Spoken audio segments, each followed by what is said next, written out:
Bapak Fasilitator Bapak Muhajir Junaida SPD MPD. Yang saya hormati Bapak Nuriyadi SPD selaku pengajar praktek. Ya, perkenalkan, nama saya Rudianto SPD. Saya adalah calon guru penggerak angkatan ke-7 dari Kabupaten Bulukumba dengan satmingkal dari UPT SMK Negeri 10 Bulukumba. Pada hari ini saya akan melakukan kegiatan supervisi akademik dan di tengah-tengah saya sudah hadir rekan sejawat saya, yaitu Bapak M. Syahrul Yasin. Iya, baik, Bapak Muhammad Syahrul Yasin SPD. Beliau adalah guru di UPT SMK Negeri 10 Bulukumba dengan memegang mata pelajaran sejarah Indonesia. Iya, jadi untuk kegiatan hari ini Bapak, seperti bincang-bincang kita minggu lalu, ya di sini kita akan mengadakan kegiatan supervisi akademik. Ya, di mana supervisi akademik ini terdiri dari 3 tahapan. Yang pertama ada pra-observasi, yang kedua ada observasi, dan yang ketiga pasca observasi. Ya, jadi untuk kegiatan hari ini, sebelum kita melakukan observasi besok ya pada proses pembelajaran di kelas 4, kita akan mengadakan dulu yang namanya pra-observasi. Iya. Jadi untuk materi yang akan Bapak Syahrul angkat untuk kegiatan observasi besok itu materinya tentang apa, Bapak? Ya, untuk materi yang akan saya sajikan besok di kelas Ya. itu adalah materi terkait dengan perjuangan mempertahankan kemerdekaan Indonesia Ya. melalui kekuatan senjata. Oh iya, perjuangan mempertahankan kemerdekaan Indonesia. Iya, seperti itu, Pak. Jadi untuk materinya seperti itu. Kalau untuk tujuan pembelajaran yang akan Bapak terapkan, Bapak itu seperti apa? Ya, kalau tujuan pembelajaran Pak yaitu melalui metode pengajaran dengan menggunakan buku dan video, di mana pada materi ini peserta didik mampu memahami dan mempresentasikan jenis perlawanan dalam mempertahankan kemerdekaan dan kedaulatan negara dengan baik dan benar. Begitu Pak. Oh ya, seperti itu. Jadi tujuan pembelajaran seperti itu, Pak ya. Iya. Selanjutnya untuk pertanyaannya, Pak, apakah ada area pengembangan seperti apa yang Bapak Syahrul ingin capai pada proses pembelajaran nantinya? Ya, begini Pak Rudi, area pengembangan pembelajarannya itu ada 3. Iya. Yang pertama itu yaitu mengembangkan kemampuan diferensiasi. Yang kedua yaitu mengembangkan kemampuan sosial emosional kepada siswa yang beraneka ragam atau bervariasi seperti itu. Kemudian mengembangkan lingkungan kelas yang dimana memfasilitasi peserta didik belajar secara nyaman. Secara nyaman, ya. Bagus, luar biasa sekali Pak. Untuk strategi apa yang Bapak akan terapkan Bapak nantinya? Ya, kalau strategi yang akan saya terapkan nantinya itu ada 4. Yang pertama itu adalah menyusun perangkat pembelajaran, kemudian menyiapkan bahan ajar, kemudian menyiapkan kelas dan menggunakan media video YouTube. Media video YouTube, iya. Jadi rencananya Pak Syahrul untuk kelasnya ini di kelas mana Bapak yang akan Bapak terapkan untuk kegiatan observasinya besok? Ya, insya Allah akan saya laksanakan observasi nanti besok itu di kelas 10 APHP Pak. 10 APHP dengan berapa jumlah siswanya? Dengan jumlah siswa yaitu 14 orang Pak. 14 orangnya. Ya, jadi luar biasa sekali Bapak. Bapak Syahrul telah terapkan tadi tujuan pembelajarannya seperti apa, ada pengembangannya seperti apa, dan strateginya seperti apa. Ya, tadi kan kita ini akan menerapkan juga yang namanya proses pembelajaran berdiferensiasi dan pengembangan sosial emosional kepada siswa. Ya, kalau untuk pembelajaran diferensiasinya ini Pak Syahrul ada beberapa teknik yang Bapak akan gunakan nantinya pada kegiatan observasi. Ya, kalau di kegiatan observasi nanti insya Allah saya akan menggunakan 3 jenis diferensiasi. Yang pertama itu diferensiasi konten, kemudian diferensiasi proses, dan yang terakhir itu adalah diferensiasi produk. Ya, jadi tiga-tiganya Bapak ya akan digunakan. Ya, baik pada saat observasi. Iya, luar biasa sekali. Selanjutnya untuk pembelajaran sosial emosional ada berapa tahapan Bapak untuk sosial emosional yang akan Bapak terapkan pada proses pembelajaran nantinya? 4 tahapan Pak. 4 tahapan ya. Yang pertama itu adalah manajemen diri, yang kedua itu adalah bagaimana kesadaran diri, ya. Kemudian yang ketiga keterampilan relasi, dan yang terakhir itu adalah pengambilan keputusan yang bertanggung jawab. Oh iya, baik. Jadi luar biasa ya Bapak ya. Iya. Jadi saya harap nantinya pada saat kegiatan observasi semuanya berjalan dengan lancar ya. Jadi apa yang Bapak rencanakan dan juga saya juga rencanakan nantinya supaya bisa terwujud ya. Iya, untuk pembelajaran dalam proses di dalam kelas ini pembelajarannya bisa dilakukan secara nyaman. Jadi materi-materi bisa diserap oleh siswa yang kita berikan seperti itu Bapak. Ya baik.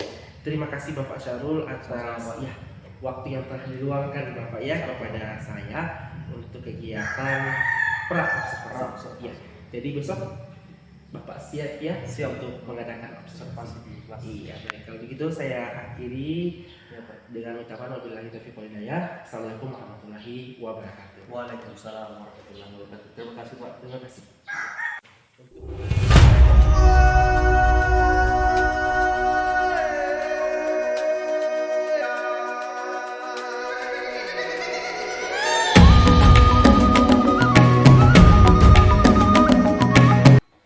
Iya, baik. Assalamualaikum warahmatullahi wabarakatuh. Waalaikumsalam. Iya. Pertama-tama saya ingin mengucapkan yang saya hormati kepada Bapak Muhajir Junaida SPD MPD selaku fasilitator di pendidikan calon guru penggerak angkatan ke-7 Kabupaten Bulukumba. Yang kedua yang saya hormati Bapak Nuryadi SPD sebagai pengajar praktik kami di pendidikan calon guru penggerak yang telah hadir di tengah-tengah kita. Dan juga saya hormati Bapak teman sejawat saya, Bapak Guru bernama Bapak Muhammad Syarul Yasin SPD. Iya. Jadi untuk kegiatan hari ini yaitu kegiatan pasca observasi, di mana beberapa waktu yang lalu kita telah melakukan kegiatan pra-observasi dan kegiatan observasi. Iya. Jadi Pak Syarul, bagaimana kabarnya hari ini, sehat Bapak ya? Alhamdulillah. Iya, baik. Jadi sudah siap Bapak untuk kegiatan pasca hari ini? Iya. Bagaimana Pak Syarul perasaan Bapak setelah kita melakukan kegiatan observasi beberapa waktu yang lalu? Baik Pak. Jadi saya sebagai guru merasa senang karena sudah menerapkan proses pembelajaran berdiferensiasi dan juga pembelajaran sosial emosional, sehingga dalam proses pembelajaran itu ada banyak perbedaan yang saya temukan dari proses pembelajaran saya sebelumnya Pak. Oh iya, baik. Jadi seperti itu Pak ya. Ya. Jadi apa yang Bapak harapkan Bapak pada kegiatan kita pada pasca observasi hari ini yang Bapak Syarul harapkan dari kegiatan kita? Ya. Jadi harapan saya setelah kegiatan observasi kemarin, saya berharap ada saran positif yang membangun ataupun solusi untuk bagaimana kedepannya metode pengajaran saya kedepannya Pak. Begitu. Oh iya, tidak ada solusi yang begitu Pak ya. Baik. Jadi Pak Syarul, terkait kegiatan observasi yang telah kita lakukan beberapa waktu yang lalu, apa yang telah Bapak terapkan pada kegiatan kemarin? Apakah sudah sesuai dengan rencana yang Bapak tuangkan di RPP-nya? Oh ya, baik Pak. Jadi saya sudah melaksanakan pembelajaran di kelas itu ada 3. Yang pertama sesuai indikator, yaitu menerapkan proses pembelajaran berdiferensiasi. Ya, kemudian yang kedua itu mengembangkan Pak, kemampuan sosial emosional peserta didik. Kemudian yang ketiga itu adalah menciptakan lingkungan kelas yang nyaman untuk peserta didik Pak, seperti itu. Oh iya, baik ya. Ya, seperti itu Pak ya. Jadi betul sekali Pak. Jadi untuk rentetan nilainya Bapak ya antara mulai sekitar 10 sampai 100 ya. Kira-kira dari hasil implementasi observasi kemarin Bapak bisa memberikan nilai kepada siswa ini berapa Pak? Berapa poin nilainya? Untuk implementasi ke siswa itu saya berikan nilai 93 Pak. 93 Pak ya, betul Pak. Jadi kalau menurut catatan saya dari hasil observasi Bapak ya, jika saya sesuaikan dengan kompetensi yang Bapak kembangkan ini sudah banyak sekali yang ada perubahan saja. Ya, untuk aspek yang pertama ini seperti pembiasaan baik di awal pembelajaran, berdoa, menjaga kebersihan kelas, itu Bapak Syahrul sudah terapkan. Ya. Terus yang kedua, penyajian materinya juga. Saya lihat kemarin juga lumayan inovatif dan interaktif disajikan. Itu sudah Bapak terapkan juga. Teknik penguasaan kelas, teknik bertanya, ini sudah Bapak terapkan juga. Jadi saya lihat ini siswa-siswanya sudah menjadi aktif. Ya, kalau saya perhatikan ini kemarin di awal-awal ini masih ada canggung yang malu-malu mengutarakan pendapat. Ketika Bapak melakukan komunikasi positif, ya sudah bagus sekali. Jadi keberanian mereka sudah muncul, Pak. Iya. Terus untuk menutup pembelajarannya, kegiatan berdoa bersama setelah dan sebelum pembelajaran sudah diterapkan, Pak, ya, dengan diwakili oleh ketua kelas. Ya, itu catatan-catatan saya sudah Bapak terapkan ya dalam kelas seperti itu. Selanjutnya Pak Syahrul, terkait dengan kegiatan observasi kemarin, apakah ada kendala yang Bapak temukan? Ya, tentu dalam proses pembelajaran kemarin saya menemukan beberapa kendala, Pak. Iya. Dalam menerapkan pembelajaran ini. Yang pertama itu adalah terkait aliran listrik, Pak. Aliran listrik di kelas yang saya ajar itu tidak berfungsi dengan baik. Iya. Sehingga saya yang awalnya merencanakan untuk menggunakan media, saya menggunakan LCD itu dibatalkan, Pak. Ya, karena tidak adanya aliran listrik. Kemudian yang kedua, Pak, yaitu terkait dengan kuota internet.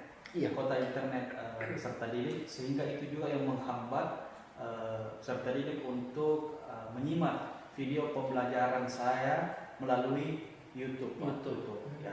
Kemudian yang terakhir itu saya juga belum sempat menerapkan ice breaking dan teknik stop di pembelajaran kemarin pada saat observasi, Pak, seperti itu. Oh, jadi ada beberapa kendala, Pak, yang Bapak temukan. Ya betul.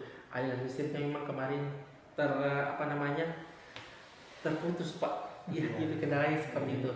Jadi Pak, apa rencana Pak Syahrul ke depan agar kekurangan tersebut bisa diminimalisir, Bapak? Jadi untuk pembelajaran selanjutnya bisa dikembangkan lagi, Bapak, seperti itu. Apa yang akan Bapak rencanakan? Ya, baik, Pak. Jadi saya sebelum melangsungkan proses pembelajaran terlebih dahulu saya memeriksa terlebih dahulu aliran listrik apakah berfungsi atau tidak. Nah, jika tidak berfungsi, maka saya akan menyampaikannya ke pihak sekolah, dalam hal ini kepala sekolah, untuk ditindaklanjuti agar bisa aliran listrik kembali berfungsi dengan baik, sehingga saya bisa memaksimalkan proses pembelajaran di kelas, Pak. Yang kedua juga saya ingin menerapkan ice breaking, Pak, ya. Ice breaking untuk siswa dan teknik stop agar siswa itu bisa aktif dalam proses pembelajaran, Pak.